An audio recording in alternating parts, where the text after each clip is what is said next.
Now that we've talked about websites, let's talk a little bit about social media. What is social media for? If websites are for creating delightful, accessible information for folks who are trying to engage with you, social media is a little more about that engagement itself, right? It's primarily social.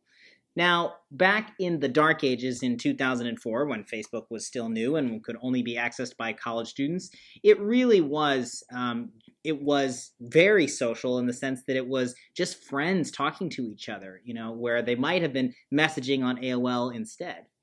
But very quickly, as Facebook grew and social media in a lot of its early stages became much more about doing the same kinds of communications that we'd already been doing in other venues through social media. So getting out our message, making sure that people knew about the events that were happening and the things that we wanted them to know.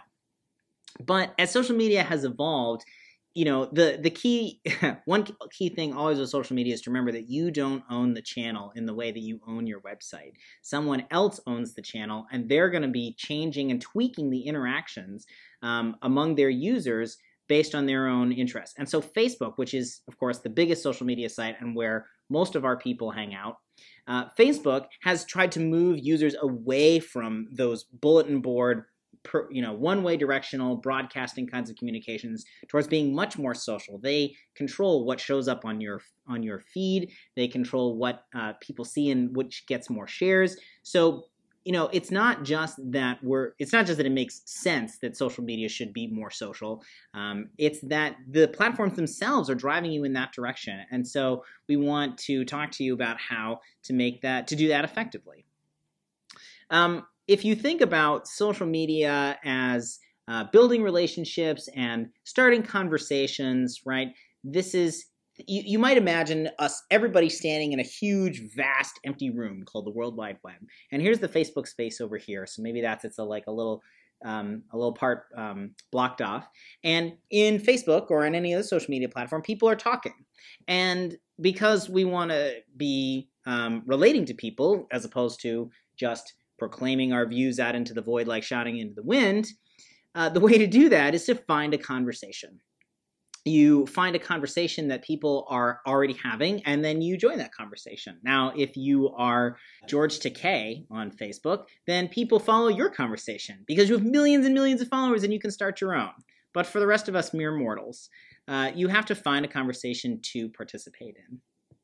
And the primary way that people do that they organize their conversations across different platforms is through hashtags. So a hashtag, right, is that little number sign that I'm sure you've seen in lots of different contexts.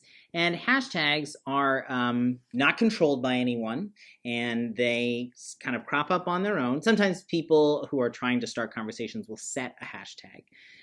But hashtags are how conversations organize themselves through social media, and how you can find a conversation that you want to participate in. Now, the thing about hashtags is that it's hard to start your own hashtag, right? And a key part of engaging with hashtags is that you figure out the ones that people are using, the specific ones down to the letter. And they may or may not be the ones that you expect.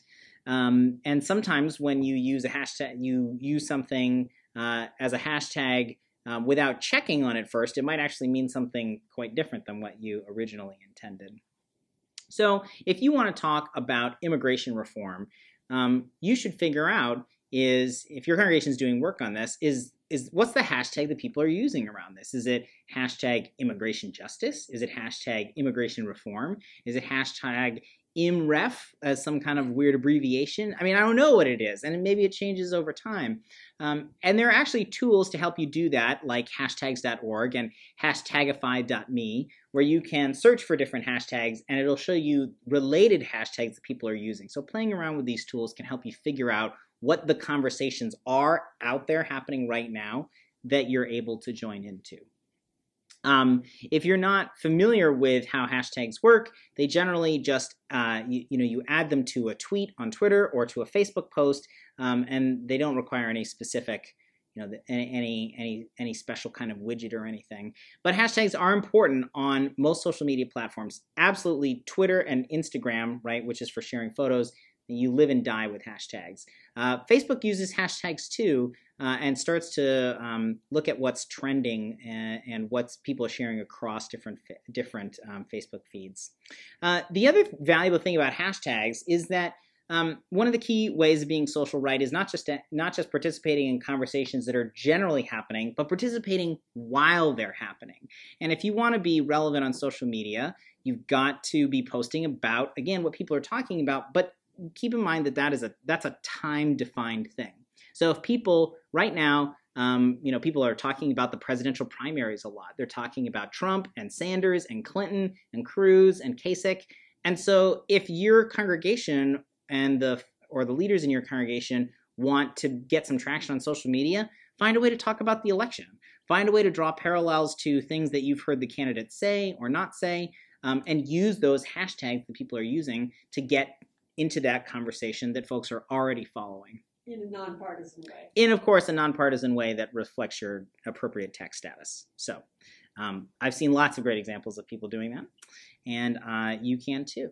So here's an example of the Black Lives Matter hashtag, which is one that has really titled a movement a hashtag because the conversation is so big and so powerful.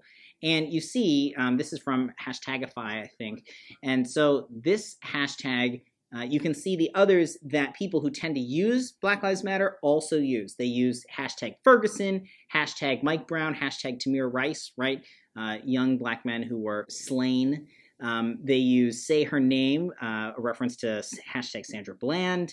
So there's a lot of hashtags here that people are using. You'll even see the hashtag All Lives Matter show up. Now, people often use the All Lives Matter hashtag as a way to fight against Black Lives Matter and to deny that frame that comes from the people doing Black Lives Matter organizing.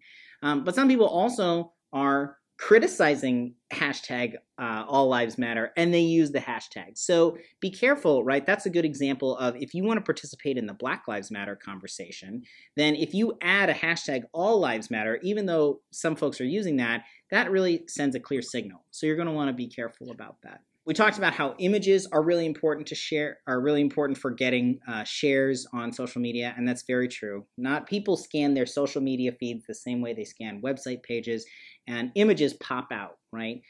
So being able to add images rather than just basic text is really helpful.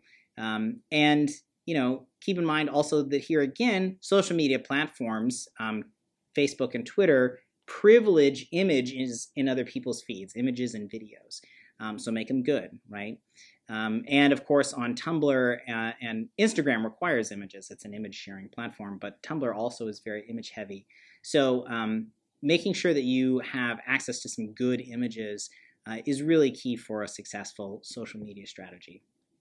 So keep in mind, again, that social media is social and it is interactional and it's a form of a conversation.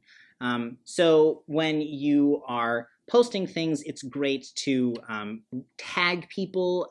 They might be people in your congregation on Facebook, or they might be folks in your community. On Twitter, you can engage in real-time conversations with folks who are well-known in your community or nationally known even. You can tweet at journalists and politicians and celebrities, and sometimes they may respond to you. But you always want to think in a conversational tone, in a relational frame, about how you can get more content out about social media.